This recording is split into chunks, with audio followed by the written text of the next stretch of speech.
నమస్తే, welcome to college TV. ప్రస్తుతం తెలంగాణ రాష్ట్రంలో ఎస్సీ వర్గీకరణకు సంబంధించినటువంటి బిల్లు అమల్లోకి తీసుకురావడానికి నిన్న రాష్ట్ర ప్రభుత్వం ఒక నిర్ణయం అయితే తీసుకోవడం జరిగింది. దాని ప్రకారం ఉత్తర్వులు కూడా జారీ చేసినటువంటి విషయం మనం చూస్తా ఉన్నాం. అయితే ఈ క్రమంలో బీసీలకు సంబంధించినటువంటి రిజర్వేషన్లో రెండు బిల్లులు ఉన్నాయి. ఒకటి స్థానిక సంస్థల్లో 42% రిజర్వేషన్తో పాటు 42% రిజర్వేషన్లు ఇటు విద్యా ఉపాధి అవకాశాలు ఇవ్వాలని చెప్పేసి కూడా రాష్ట్ర ప్రభుత్వం అసెంబ్లీలో తీర్మానం చేయడం జరిగింది. ఆ తీర్మానానికి సంబంధించినటువంటి ప్రతులు గవర్నర్కి వెళ్ళడం జరిగింది. గవర్నర్ నుంచి రాష్ట్రపతికి వెళ్ళినట్టు తెలుస్తూ ఉంది. ఈ క్రమంలో మరి కేంద్ర ప్రభుత్వం ఈ బిల్లు పైన చట్టం చేసేటువంటి అవకాశం ఉంటుందా, లేదంటే అసలు ఈ బీసీలకు సంబంధించినటువంటి అంశాలు తెలంగాణలో ఏ విధంగా ఉండబోతున్నాయనే క్రమంలో మనతో పాటు మాట్లాడడానికి నారగోని ప్రవీణ్ కుమార్ గారు మనతో పాటున్నారు. వారు చాలా అంశాలపైన లోతుగా అనేకమైనటువంటి ఆర్టికల్స్ రాస్తూ ఉంటారు ఈ బీసీలకు సంబంధించినటువంటి అంశాలపైన. సో వారిని అడిగి చాలా క్లియర్గా ఈ బిల్లు కావచ్చు మిగతా అంశాల మీద మాట్లాడే ప్రయత్నం చేద్దాం. అన్న నమస్తే. నమస్తే అన్న. ప్రస్తుతం రాష్ట్ర ప్రభుత్వం బీసీలకు సంబంధించిన రెండు బిల్లులను ఆల్రెడీ అసెంబ్లీలో తీర్మానం చేసి గవర్నర్ పంపించింది. గవర్నర్ కూడా కేంద్రం పంపించడం జరిగింది. అయితే ఈ క్రమంలో ఆ రెండు బిల్లులు ఏవైతే ఉన్నాయో అసలు అవి నిజంగా చట్టం చేసేటువంటి అవకాశం కేంద్ర ప్రభుత్వం ఏమైనా నిర్ణయం తీసుకునే అవకాశం ఉందా? అది ఎట్లా ఆ ప్రాసెస్ ఎలా ఉండబోతుంది? అసలు నేనేమంటున్నా అంటే ఎస్సీ వర్గీకరణ అనేది జరుగుతుంది, కానీ బీసీల కాడికి వచ్చేసరికి కేంద్ర ప్రభుత్వం కానీ రాష్ట్ర ప్రభుత్వం కానీ చిత్తశుద్ధిగా లేదు. అవును. ఎందుకంటే బీసీలకు రావాల్సినటువంటి వాటాని అనుభవించేది అగ్రకులాలు అనేది మనకు స్పష్టంగా తెలుసు. అవును. ఈ దేశాన్ని ఈ రాష్ట్రాన్ని పరిపాలించినటువంటి వాళ్ళు ఔరంగజేబు కంటే ప్రమాదకారులు. మనం భారతదేశాన్ని పరిపాలించినటువంటి ముస్లిం నాయకులలో రాజులలో ఔరంగజేబు చాలా చెడ్డవాడిగా చెప్తాం.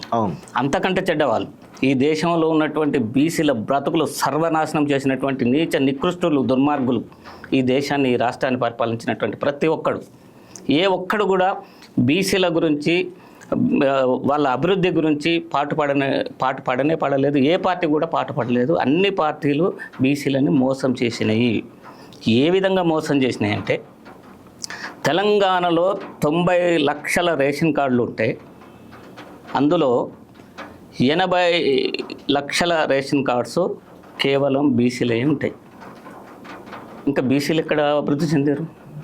50 లక్షల మంది తెలంగాణలో పింఛన్లు తీసుకుంటుంటే అందులో 40 లక్షల మంది బీసీలే ఉంటారు.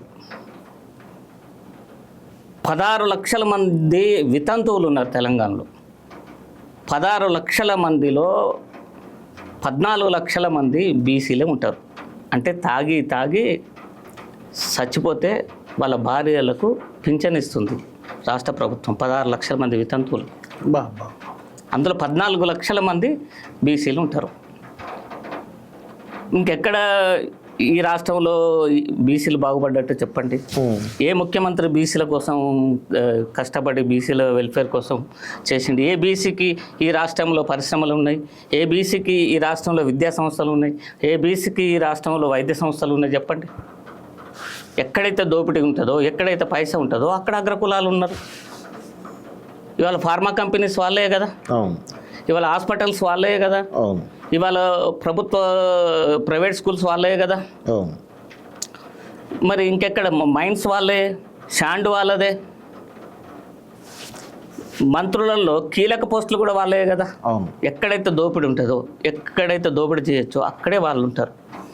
బీసీలకు చెప్పేది బీసీలను మేము ఉద్ధరిస్తాం, మేము అది చేస్తాం ఇది చేస్తామని చెప్తున్నారు, కానీ బీసీల కోసమే మేము పనిచేస్తున్నామనే నినాదాలు ఇస్తున్నారు. కానీ మీరు బీసీలకు చేసింది ఏమీ లేదు. బీసీల దయా దాక్షిణ్యాల మీద మీరు గెలిచిరు. బీసీలు కరుణ చూపించి మీకు ఓటు వేయటం వల్ల మీరు ఎమ్మెల్యేలు అయ్యారు, మంత్రులు అయ్యారు, ముఖ్యమంత్రులు అయ్యారు. బీసీల పుణ్యం ఇది, బీసీల పుణ్యం. ఈ నాయకులు తెలుసుకోవాల్సింది, బీసీలు లేకపోతే మీ బతుకులేవు. మీరు రోడ్డు మీద అడుక్కో తినేటటువంటి పరిస్థితి. మిమ్మల్ని నాయకులు చేసింది బీసీ ఎస్సీ ఎస్టీలు. మిమ్మల్ని నాయకులు చేసి మీరు ధర్మంగా, న్యాయంగా, నీతిగా పరిపాలన చేయమని చెప్పి మీకు అధికారాన్ని కట్టబెడితే మీరు దుర్మార్గంగా వ్యవహరించి మీ కులాలకు మాత్రమే అనుకూలంగా నిర్ణయాలు తీసుకుంటున్నారు. ఈ రాష్ట్రంలో ఈడబ్ల్యూఎస్ రిజర్వేషన్స్ ఎందుకు అమలు చేస్తున్నావు? ఈడబ్ల్యూఎస్ రిజర్వేషన్స్ వల్ల మెరిట్ ఉన్నటువంటి బీసీ స్టూడెంట్స్ నష్టపోతున్నారు. ఉద్యోగాలు రావట్లేవు, కేవలం ఓసీలకే పోతుంది. అందులో అత్యధికంగా రెడ్లు ఉద్యోగాలు కొట్టుకోబోతున్నారు. 90 మార్కులు వచ్చిన బీసీకి ఉద్యోగం రాదు, 60 మార్కులు వచ్చిన ఓసీకి ఉద్యోగం వస్తుంది. ఇది ఎక్కడి న్యాయం? బీసీలకు ఒక పక్కన 42% మేము రిజర్వేషన్కి ఇవ్వడానికి చిత్తశుద్ధి ఉంది, మాకు అది ఉంది ఇది అని చెప్తుండు. ఆడ రాహుల్ గాంధీ చెప్తుండు, ఇక్కడ రేవంత్ రెడ్డి చెప్తున్నాడు. రేవంత్ రెడ్డి పోయి ఢిల్లీలో ధర్నా చేసిండు, బీసీలను ఉద్ధరిస్తున్నట్టుగా. తెల్లారే 3 రెడ్లకు పదవులు ఇచ్చాడు. నువ్వు కార్పొరేషన్ చైర్మన్లల్లో బీసీలు ఎక్కడున్నారు చూపి, ఎంతమందికి ఇచ్చినావు? 42% నువ్వు ఇచ్చినావా? నువ్వు అమలు చేయకుండా నీతులు చెప్తున్నావేంది? నువ్వు ఆచరించకుండా నీతులు చెప్తున్నావేంది? ఇంకెవరు నిన్ను నమ్మేది? నీ పార్టీని నమ్మేది ఎవడు? ఇవాళ మేము ప్రతి పార్టీ, ఈ రాష్ట్రంలో ఉన్న ప్రతి పార్టీ, బీజేపీ కానీ, బీఆర్ఎస్ కానీ, కాంగ్రెస్ కానీ, బీసీలను మోసం చేసే అవి ఇక్కడ మనుగడ సాగిస్తున్నాయి. అంటే ఇప్పుడు ఈ రిజర్వేషన్ బిల్లులు ఏవైతున్నాయో ఇవి అమలైతే కొంత మేర మార్పు జరిగే అవకాశం ఉంటుంది. ఆ మార్పు జరిగేయడానికి ఆ బిల్లులు, నాకు ఇక్కడ ఒక అనుమానం ఉంది. అది స్థానిక సంస్థలనే అంటున్నారు వాళ్ళు. అవును, స్థానిక సంస్థలు అంటే ఇప్పుడు మనం లాస్ట్ టైం సర్పంచుల పని చూసినాం. అవును, అంటే రేపు బీసీలు సర్పంచులై ఆడ బిల్లులు రాక సావాలి, ఆత్మహత్యలు చేసుకొని. స్థానిక సంస్థలు ఎందుకే? మాకు ఎమ్మెల్యే సీట్లు లేవు, ఎంపీ సీట్లు లేవు, మంత్రి పదవులు లేవు, ఉద్యోగాలు లేవు, లేకపోతే మైన్స్ కేటాయించగాడివు, విద్యా సంస్థలకు పర్మిషన్ ఇచ్చేగాడివు, లేకపోతే వైద్య సంస్థలకు పర్మిషన్ ఇచ్చేగాడివు, ఫార్మా కంపెనీలకు పర్మిషన్ ఇచ్చేగాడు మాకు ఇవ్వు, మా వాటా చూపి. లేకపోతే ఈ రాష్ట్రంలో ఈ ఎన్ని కోట్ల భూమి ఉందో బీసీలకు ఎంత వాటా రావాలో అంత వాటా ఇవ్వు, అప్పుడు నిన్ను నమ్ముతాం. మీ పేర్ల మీద ఈ రాష్ట్రంలో సీలింగ్ యాక్ట్ ఉన్నా కూడా పనిచేయటం లేదు కదా. ఒక్కొక్కటి కంపౌండ్ వాళ్ళ చుట్టూ కొన్ని 100 ఎకరాలు ఉన్నది. అది ఎవరిదంటే పలానా వ్యక్తిదని చెప్తారు, కానీ ఆ వ్యక్తి పేరు మీద 54 ఎకరాల కంటే ఎక్కువ ఉండదు. కాబట్టి కుక్క మీద, పిల్లి మీద, నక్క మీద పెట్టి మీరు అనుభవిస్తున్నారు కదా. బీసీలకు ఈ రాష్ట్రంలో ఎన్ని ఎకరాల భూమి ఉన్నదో చెప్పమను, రికార్డు తీయమను. మొన్న మొత్తం లెక్కలు తీసిండు కదా రేవంత్ రెడ్డి గారు. ఏ ఊర్లో ఎంతమంది బీసీలు ఉన్నారు, ఏ బీసీకి ఎన్ని ఎకరాల పొలం ఉన్నది, ఏ బీసీకి ఎన్ని ఉద్యోగాలు ఉన్నాయి, లేకపోతే ఏ బీసీకి విద్యా సంస్థలు ఉన్నాయి, ఏ బీసీకి వైద్య సంస్థలు ఉన్నాయి. మీరు అధికారంలో ఉండి మీ కులాల వాళ్లకు పుణ్యానికి పరిశ్రమలు పెట్టడానికి అడ్డికి పవసే రూపాయికి 2 రూపాయలకు గజంలాగా, లేకపోతే 1,00,000కో 50,000కో 10,000కో ఎకరంలాగా మీరు కేటాయించుకొని పబ్లిక్ని మోసం చేసినటువంటి వ్యక్తులు ఇవాళ అపోలో హాస్పిటల్కి కానీ, ఇంకొక హాస్పిటల్కి కానీ, లేకపోతే ఇంకొక పరిశ్రమకు కానీ అసలు ఏ విధంగా ఇచ్చారు, ఏ విధంగా భూములను కేటాయించారు? అందులో బీసీలు ఎంతమంది ఉన్నారు ఈ రాష్ట్రంలో చెప్పమనండి, లెక్కలు తీయమనండి. అంటే ఏ కులం కూడా ముఖ్యమంత్రి అయిందో ఆ కులం వాళ్ళు తప్ప బాగుపడినటువంటి సందర్భాలు లేవు. కమ్మ వాళ్ళు పాలించినప్పుడు కమ్మ వాళ్ళు బాగుపడ్డారు, రెడ్డిలు పాలించినప్పుడు రెడ్డిలు బాగుపడ్డారు, వెలమలు పాలించినప్పుడు వెలమలు బాగుపడ్డారు. అంతే తప్ప బీసీలను వీళ్ళు ఎక్కడ బాగు చేశారు? బీసీలకి ఎమ్మెల్యే టికెట్లు ఏ పార్టీ ఇచ్చింది ఈ రాష్ట్రంలో? కానీ బీసీలు చైతన్యం అయ్యి దాని యూనిటీగా ఉండేటువంటి సందర్భం కనబడతలేదు కదా. మరి ఆ యొక్క అవకాశం ఎందుకు అంటే తీసుకుంటాం అనుకోవచ్చు కదా. ముఖ్యంగా విషయం ఏంటంటే బీసీలకు జరిగే అన్యాయాన్ని చెప్పేటటువంటి మీడియా లేదు.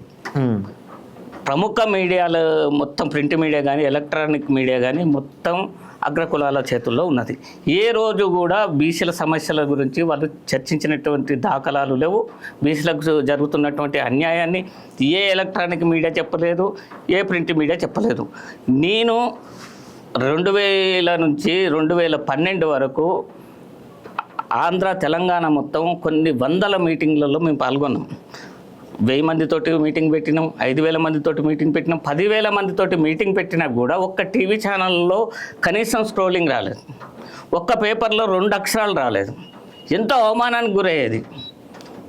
ఇందిరా పార్క్ కాడ 10,000 మందితో ధర్నా చేసినాం మేము బీసీలకు రాజ్యాధికారం కోసం, బీసీలకు అన్ని రంగాల్లో బీసీల జనాభా ప్రకారంగా వాటా రావాలని చెప్పి. కానీ ఏ ఛానల్ చూపించలేదు, ఏ ప్రింట్ మీడియా ఏ పేపర్ రాయలేదు. అట్లాంటి సందర్భంలో మేము ఇన్సల్ట్గా అవమానానికి గురై నేను ఒకసారి ఒక పేపర్ ప్రకటన ఇచ్చిన, చిరంజీవి రాజ్యాధికారంలోకి రావాలని, చిరంజీవి పార్టీ పెట్టాలని. అది పొరపాటున ఈనాడు మెయిన్ పేపర్లో వచ్చింది. నా తర్వాత ఆర్ కృష్ణ గారు ఇచ్చారు. ఇట్నే ఇవ్వటం, నిజంగానే చిరంజీవి రావాలని చెప్పి మేము 100 మీటింగ్లలో పాల్గొనటం, చిరంజీవి రావటం. చిరంజీవి బాగానే ఫస్ట్ ఏం చేసిండు, ఆయన గాంధీని మదర్ తెరీసాని పెట్టుకున్నాడు. బ్యానర్ మీద పెట్టుకున్నాడు. తర్వాత అరే సామాజిక న్యాయం అని గాంధీని మదర్ తెరీసాని కాదండి పెట్టాల్సింది అంబేద్కర్ నిన్ను మహాత్మా జ్యోతిరావు పూలేని అని చెప్తే అప్పుడు మహాత్మా జ్యోతిరావు పూలేని అంబేద్కర్ని ఆయన పెట్టడం జరిగింది. కాకుంటే చిరంజీవి వల్ల ఏం జరిగిందంటే అంతకుముందు సామాజిక న్యాయం అని మేము ఎంతమందికి చెప్పినా అర్థం కాకపోయింది. చిరంజీవి వల్ల సామాజిక న్యాయం జరగకపోయినా కూడా సామాజిక న్యాయం అంటే ఏందో తెలిసింది. అయితే అద్భుతంగా చిరంజీవి రాజ్యాధికార అది పార్టీ పెట్టినటువంటి సందర్భంలో పూలే జయంతి చాలా అద్భుతంగా జరిగింది. కొన్ని వేల మంది అందులో పాల్గొన్నారు. గ్రాండ్గా జరిగింది. అంతకు ముందు జరగలేదు అంత గొప్పగా, ఆ తర్వాత కూడా జరగలేదు.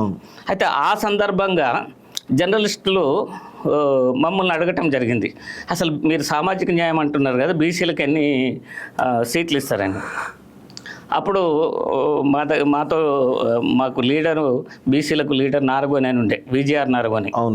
ఆయన ఏం చెప్పిండంటే మేము 120 సీట్లు ఇస్తామని చెప్పిండు. వాస్తవంగా 156 సీట్లు ఇవ్వాలి. ఆయన భయపడుతున్నా 120 అన్నాడు. సాయంత్రం చిరంజీవి పిలిచి అరే పార్టీ గెలవటం ఇంపార్టెంట్ కానీ బీసీలకు సీట్లు ఇవ్వటం ఇంపార్టెంట్ కాదు అన్నాడు. ఆ దెబ్బతోటి మేము అంతా బయటకు వచ్చినాం. ఇది ఈ పార్టీ సక్సెస్ కాదు, ఇది ఫెయిల్యూర్ అవుతుంది, ఈయన సామాజిక న్యాయం చేయలేడని చెప్పేసి అందరం అదే రోజు బయటకు వచ్చేసినాం. ఇట్లాంటి ప్రతి ఒక్కడు బీసీలను మోసం చేస్తున్నాడు. బీసీల ఏమంటారు, బీసీల సబ్జెక్ట్ తీసుకుంటున్నారు, ఏదో ఉద్యమాలు చేసినట్టుగా ప్రోగ్రామ్ చేసినట్టుగా చేస్తున్నారు. ఒక రకంగా చెప్పాలంటే కొన్ని కుల సంఘాలు కానీ లేకపోతే కొన్ని బీసీ సంఘాలు కానీ కొన్ని అందరిని అన్నట్లు ఉంపుడు గత్తలుగా పనిచేస్తున్న రాజకీయ నాయకులకు, రాజకీయ పార్టీలకు చాలా దారుణం. అమ్ముకుంటున్నారు, ఉద్యమాలని అమ్ముకుంటున్నారు. నేనేమంటున్నానంటే ఇప్పుడు ఎక్కడ ఒక లెక్కలు బయటకు వచ్చినాయి ఈ మధ్య. తీర్మాన్ మల్లన్న లాంటి వాళ్ళు, చిరంజీవి ఇలాంటి వాళ్ళు, రిటైర్డ్ ఐఏఎస్ గారు ఉన్నారు కదా, కొన్ని లెక్కలు బయట పెట్టారు. ఆ లెక్కల్ని ఎక్కడ బీసీలకు ఉద్యోగాలలో నష్టం జరిగింది, లేకపోతే అసెంబ్లీలో ఎమ్మెల్యే సీట్లలో నష్టం జరిగింది, ఎంపీ సీట్లలో నష్టం జరిగింది, మంత్రి పదవులు అన్ని రికార్డు ఉంది. ఆ రికార్డుని ప్రతి బీసీ ఇంటికి చేర్చేలాగా చేస్తే ఖచ్చితంగా బీసీలలో చైతన్యం వస్తుంది. నేనేమంటున్నా అంటే ఈ కుల సంఘాలు కానీ బీసీ సంఘాలు కానీ ఏం చేస్తున్నాయంటే ఉద్యమాన్ని నడుపుతున్నాయి. ఎలక్షన్స్ వచ్చేసరికి చాలా హై లెవెల్కి తీసుకొచ్చి ఎలక్షన్కి వచ్చిన తర్వాత ఒక్కొక్క కుల సంఘం, ఒక్కొక్క బీసీ సంఘం ఒక పార్టీకి అనుబంధంగా మారిపోతుంది. ఆ పార్టీలకు సపోర్ట్ చేయడం జరుగుతుంది. కానీ నేనేమంటున్నానంటే ఏ పార్టీ నుంచి అయినా ఇప్పట్లో బీసీలు పార్టీ పెట్టి సక్సెస్ పరిస్థితులు కనిపించట్లేవు. ఎందుకు కనిపించట్లేదు అంటే ఇవాళ రాజకీయ పార్టీ పెట్టాలంటే ఒక 20,000 కోట్లు అవసరం ఉంది. ప్రతి నియోజకవర్గంలో 100 కోట్లు ఖర్చు పెడితే తప్ప మనం పోటీ చేస్తున్నాం అనేది పబ్లిక్ దాకా చేరదు, ఓటర్ దాకా చేరదు. కాబట్టి ఏ పార్టీ అయినా బీసీ పోటీ చేస్తే ఆ బీసీకి మాత్రమే ఓటేయాలని వీళ్ళు చెప్పగలిగినప్పుడు బీసీలలో చైతన్యం వస్తుంది, బీసీలకు రాజ్యాధికారం వస్తుంది. అసలు నేననేది ఓటుతోటే రాజ్యాధికారం వస్తుంది. కాబట్టి ఆ ఓటు ఏ కులాలైతే మనల్ని మోసం చేసినాయో, ఏ కులాలైతే మంత్రి పదవుల్ని, ఎమ్మెల్యే సీట్లను, ముఖ్యమంత్రి పదవుల్ని అనుభవించినాయో ఆ కులాలకు వేయొద్దని ఈ బీసీ నాయకులు చెప్పాలి.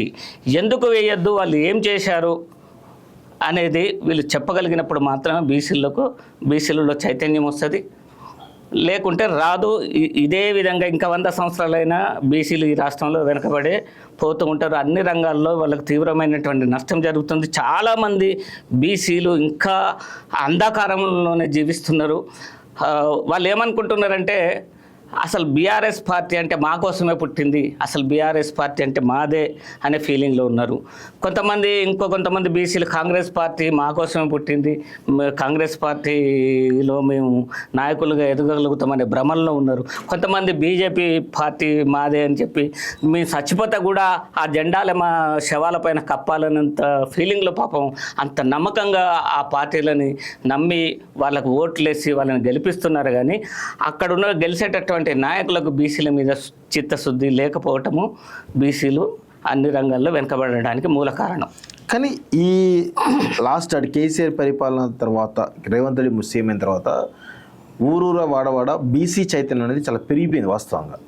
సో దానిలో భాగంగానే రేవంత్ రెడ్డి కూడా ఈ బిల్లును పాస్ చేయడం, సరే ఆయన ఏదో కార్యక్రమం చేస్తున్నట్టు అర్థమవుతోంది. అయితే ఓవరాల్గా ఈ బీసీ చైతన్యం అనేది ఓటు రూపంగా మారేటువంటి అవకాశం కనబడుతుందా? అదే ఎప్పుడు మారుతుంది? బీసీలకు జరిగిన అన్యాయాన్ని ప్రతి బీసీ ఇంటికి లెక్కలతో సహా రికార్డు పరంగా చూపిస్తే తప్ప ఆ బీసీలలో మార్పు రాదు. మేము తెలంగాణ ఉద్యమంలో మేము బీసీల మీటింగ్ పెడితే ఇదే బీసీలు బీసీ ఉద్యమం ఏమైంది, ఇక్కడ తెలంగాణ ఉద్యమం జరుగుతుందని మమ్మల్ని కొట్టడానికి వచ్చిండ్రు. అవును, 100%. మేము దెబ్బలు తినేవాళ్ళం, తప్పించుకొని పోయినటువంటి సందర్భాలు ఉన్నాయి. అంటే ముందు తెలంగాణ రాని తర్వాత బీసీ ఉద్యమం అని ఆ రోజు ఉన్నటువంటి బీసీలు మా మీద దాడికి ప్రయత్నం చేసినటువంటి సందర్భాన్ని మేము ఎదుర్కొన్నాం. నేనేమంటున్నంటే తెలంగాణలో అత్యధికంగా తెలంగాణ కోసం చచ్చిపోయినటువంటి వాళ్ళు కూడా బీసీలే. మలి దశ, రెండో దశ తెలంగాణ ఉద్యమంలో మొదటి అమరుడు శ్రీకాంతాచార్య కదా బీసీ. ఆ తర్వాత చనిపోయిన వాళ్ళు 80% బీసీలే ఉంటారు. ఒక 20% ఎస్సీ ఎస్టీలు ఓసీలు ఉంటారు. కానీ తెలంగాణ కోసం ఏ బీసీలు అయితే కొర్రాసులాగా ఒళ్ళంతా కాల్చుకొని మండి చనిపోయారో వాళ్ళ యొక్క ఆశయాలు ఈరోజు నెరవేరలేదు కదా. తెలంగాణ తీసుకొచ్చి ఏం చేసినాం, ఒక వర్గం చేతిలో పెట్టినాం. వాళ్ళు తప్ప ఎవరు బాగుపడలేదు, వెలమల తప్ప. తెలంగాణ వచ్చిన తర్వాత పెద్దగా బాగుపడ్డది ఏం లేదు. మిగతా బీసీలకి ఏం రాజ్యాధికారం రాలేదు, కొత్తగా అడిషనల్గా ఏమైనా సీట్లు రాలేదు. ఇంకా ఉన్నటువంటి స్థానిక సంస్థలలో ఉన్నటువంటి రిజర్వేషన్నే కేసీఆర్ గారు తక్కువ చేసి సీట్లు ఇవ్వటం జరిగింది. ఇందులో ఇంకొక పాయింట్ ఏంటంటే భారతీయ జనతా పార్టీ గతంలో నరేంద్ర మోడీ ప్రధాని పొజిషన్లో ఉన్న క్రమంలోనే ప్రధాని హోదాలోనే బీసీ ముఖ్యమంత్రి అని చెప్పి అనౌన్స్ చేయడం జరిగింది తెలంగాణ సంబంధించి. సో రేపు మాపు అధ్యక్షుడి ప్రకటన కూడా చేయబోతున్నది, అది కూడా బీసీకి ఇచ్చే అవకాశాలు కనబడతా ఉన్నాయి.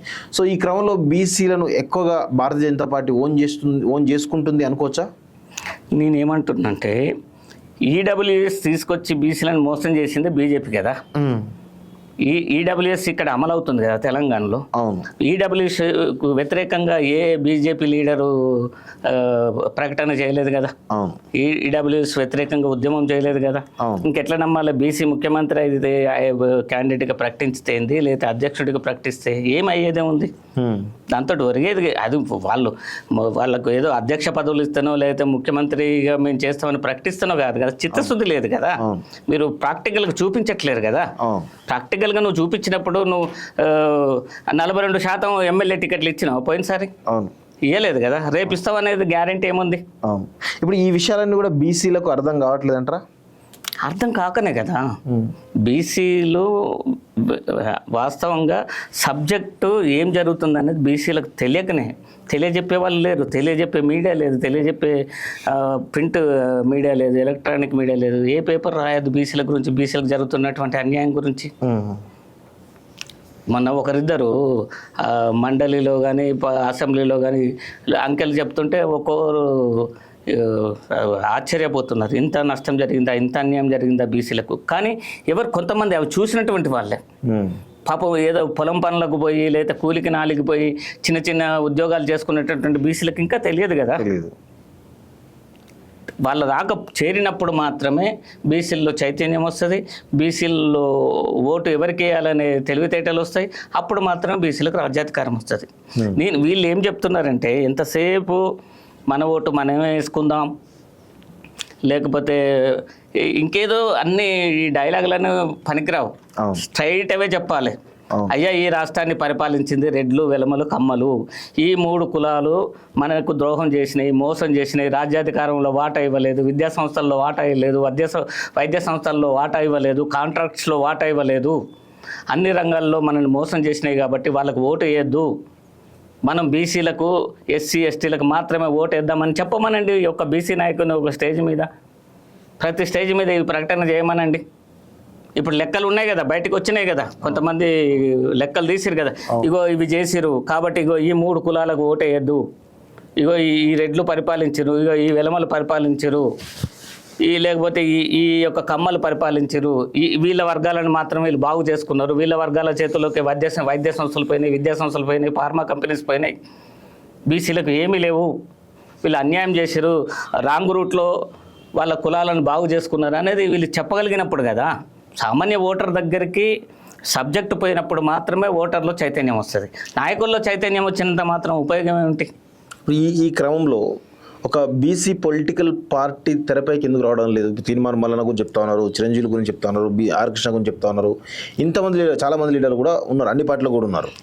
సో వీళ్ళు ఎందుకు ఒక రాజకీయ వేదికను ఎందుకు ఏర్పాటు చేసుకోలేకపోతున్నారు? నేను ఏమంటున్నానంటే తీన్మార్ మల్లన్న గారికి కానీ, లేకపోతే ఆర్ కృష్ణయ్య గారికి కానీ, లేకపోతే జాజుల శ్రీనివాస్ గారికి కానీ, లేకపోతే ఇంకో మేకపోతుల నరేందర్ గారికి కానీ, వీళ్ళందరికీ చిత్తశుద్ధి ఉంది. వీళ్ళకి బీసీలకు రాజ్యాధికారం రావాలనే ఆలోచన ఉంది, ఆ కృషి ఉంది. కానీ ఆ కృషి అనేది కొంతవరకు పరిమితమైంది. వాళ్ళు మంచి నాయకులే, బీసీల కోసం సంవత్సరాల తరబడి కొట్లాడుతున్నారు. కానీ బీసీ యొక్క ఓటుని వాళ్ళు మార్చుకోలేకపోయారు. అటువైపు నుంచి ఎవరైతే బీసీలు రెడ్లకు వెలమలకు అమ్మలకు వేస్తున్నారో వాళ్ళకు వేయకుండా ఆపి కేవలం బీసీలకు వేసేటట్టుగానే ఓటును మలచలేకపోయారు. అది మలిచినప్పుడు మాత్రమే బీసీలకు రాజ్యాధికారం వస్తుంది, బీసీలు సక్సెస్ అవుతారు. సో చివరిగా ప్రజలకు కానీ, ముఖ్యంగా బీసీ ఉద్యమకారులకు కానీ, ప్రభుత్వానికి మీరేం చెప్పదలుచుకున్నారు? అసలు ప్రభుత్వం అంటే ప్రభుత్వంలో ఉన్నటువంటి అగ్రకులాలు బీసీలకు ఎప్పుడూ న్యాయం చేయవు. ఈ రాజకీయ పార్టీలు కూడా అగ్రకులాల చేతుల్లోనే ఉన్నాయి, వాళ్ళు న్యాయం చేయరు. ప్రింట్ మీడియా కూడా, ఎలక్ట్రానిక్ మీడియా కూడా చాలా వరకు అగ్రకులాల చేతుల్లోనే ఉన్నాయి. వాళ్ళ గురించే మాట్లాడితే బీసీల గురించి, బీసీలకు జరుగుతున్నటువంటి అన్యాయం గురించి వాళ్ళు మాట్లాడరు. కాబట్టి మీ దగ్గర ఉన్నటువంటి నాలెడ్జ్ని ప్రతి బీసీ ఇంటికి మీరు చేర్చినప్పుడు మాత్రమే ఎక్కడైతే బీసీకి ఏ రంగంలో నష్టం జరిగింది, ఈ భూములు ఈ రాష్ట్రంలో ఏ కులం చేతుల్లో ఎక్కువ ఉన్నాయి, బీసీల చేతులు ఎన్ని ఉన్నాయి, లేతే వైద్య సంస్థలు ఎన్ని ఉన్నాయి, లేతే విద్యా సంస్థలు ఎన్ని, ఇవన్నీ లెక్కలతో పాటుగా ప్రతి ఇంటికి ఒక పాంప్లెంట్ పోతే తప్ప, ఒక కరపత్రం పోతే తప్ప వాళ్ళలో చైతన్యం రాదు, వాళ్ళు రాజ్యాధికారంలోకి రారు. బీసీలకు అన్ని రంగాల్లో అన్యాయమే జరుగుతుంది కూడా. ఇంకా 100 ఏళ్ళైనా బీసీలకు చైతన్యం రాదు. అంటే ఇప్పుడు ఈ బిల్లులు పాస్ కావంటారా? ఇవి సక్సెస్ కావండి, ఇవంతా మోసపూరితం, పచ్చి మోసం. 42% తీర్మానం. అసలు రాహుల్ గాంధీ మరి వీళ్ళని ఎట్లా నమ్ముతుండో ఏమో. రాహుల్ గాంధీ తెలియదు ఇక్కడ ఎంతమంది కార్పొరేషన్ చైర్మన్లు ఇచ్చిండు మన ముఖ్యమంత్రి గారు, లేకపోతే ఎంతమందికి మంత్రి పదవులు ఇచ్చిండు, ఎంతమందికి ఎమ్మెల్యే సీట్లు ఇచ్చిండు, లెక్కలేవు ఆయన దగ్గర. మరి ఎందుకు సపోర్ట్ చేయట్లేదు రాహుల్ గాంధీ? రేవంత్ రెడ్డి, నువ్వు బీసీలకు అన్యాయం చేసినవేందా? కార్పొరేషన్ చైర్మన్లకు మరి ఓన్లీ రెడ్డిలోనే తీసుకుంటున్నావు, మరి బీసీలకు 42% ఇస్తానన్నాం కదా, నువ్వు ఎందుకు ఇవ్వలేదని ఎందుకు ప్రశ్నించట్లేడు రాహుల్ గాంధీ? రేవంత్ రెడ్డిని ప్రశ్నించాలి కదా, లేకపోతే మీ కాంగ్రెస్ పార్టీలో ఉన్నటువంటి బీసీ నాయకులు ప్రశ్నించాలి కదా. ఎందుకు ఒక్కరికైనా చిత్తశుద్ధి ఉందా కాంగ్రెస్ పార్టీలో ఉన్నటువంటి నాయకులకు? అరే బీసీలకు మనం మరి ఏదో తీర్మానం చేసినాం వాళ్ళకి ఇస్తానని చెప్పేసి మరి కార్పొరేషన్ చైర్మన్లు కానీ, మంత్రి పదవులు కానీ, ఎమ్మెల్యే సీట్లు కానీ ఇవ్వాలనేది ఏమీ లేదు కదా. ఎక్కడ ఢిల్లీలో ధర్నా చేసి వస్తువి, తెల్లారి రెడ్లకు పదవులు ఎత్తివి. ఇంకా ఎక్కడ నమ్మాలి? ఎట్లా నమ్మాలి? ఆయన నిజంగా బీసీలకు 42% అమలు చేయాలనే చిత్తశుద్ధితోటి రేవంత్ రెడ్డి గారు కనుక ప్రయత్నం చేస్తే వితిన్ ద 1 monthలో ఆయన ముఖ్యమంత్రి పదవికి దిగిపోతాడు, దింపేస్తారు. ఆయనకు మద్దతు ఇవ్వరు. కాంగ్రెస్ పార్టీలో ఉన్న లీడర్లంతా ఆయనని దింపేయటం ఖాయం. ముఖ్యమంత్రి పదవి కోల్పోవాలంటే ఆయన 42% బీసీలకు రిజర్వేషన్లు అమలు చేయాలి. చాలా పెద్ద కండిషన్. బీసీలు కూడా ఆయనకు సపోర్ట్ చేయరు, ఎందుకంటే రాజకీయ చైతన్యం లేదు బీసీలకు. ఓకే, అరే మాకు ఆయన 42% అమలు చేస్తుండు, ఆయనకు మేము మద్దతు ఇస్తాం, ఆయనకు సపోర్ట్గా మేము తిరుగుబాటు చేస్తాం అనేది కూడా బీసీలో అంత చైతన్యం లేదు. కాబట్టి ఆయన ఆ ప్రయత్నం చేయడం ఆయనకు అన్నీ తెలుసు. బీసీలకు నేను 42% రిజర్వేషన్ ఇక్కడ అమలు చేస్తే నా ముఖ్యమంత్రి పదవి గోవిందా అనే విషయం ఆయనకు తెలుసు. కాబట్టి ఆయన అమలు చేయడు. ఆయన ఎవరైతే బలవంతులు ఉన్నారో ఆర్థికంగా, రాజకీయంగా వాళ్ళకు మాత్రమే పదవులు ఇస్తుండే, ఇచ్చుకుంటూ పోతుండే, అదే కంటిన్యూ జరుగుతూ ఉంటుంది. అది కామన్. ఓకేనా, థ్యాంక్ యూ వెరీ మచ్ అన్న. సో ఇది మొత్తానికైతే నారగోని ప్రవీణ్ కుమార్ గారు చాలా విషయాలు, అంటే బీసీలకు సంబంధించిన అంశంలో ఏం జరుగుతుంది, అసలు ఏం జరగదు, దీనిపైన రాజకీయ పార్టీలు ఏ విధంగా డ్రామాలు ఆడుతూ ఉన్నాయి, బీసీ సంఘాలు ఏ విధంగా పనిచేస్తూ ఉన్నాయి, అదేవిధంగా బీసీల చైతన్యం ఏ విధంగా ఉంది అనేటువంటి కోణంలో చాలా లోతైనటువంటి అంశాలు, చాలా అంశాలు కూడా చెప్పడం జరిగింది. సో చూద్దాం మరి బీసీలకు సంబంధించినటువంటి అంశం ఎంతవరకు పోతుంది, రేవంత్ రెడ్డి నిజంగా డెసిషన్ 42% అమలు అవుతుందా, లేదంటే మరి ఇంకేం జరుగుతుంది త్వరలోనే తేలేటువంటి అవకాశం అయితే కనబడుతుంది. చూస్తుండండి college TV. Thank you very much.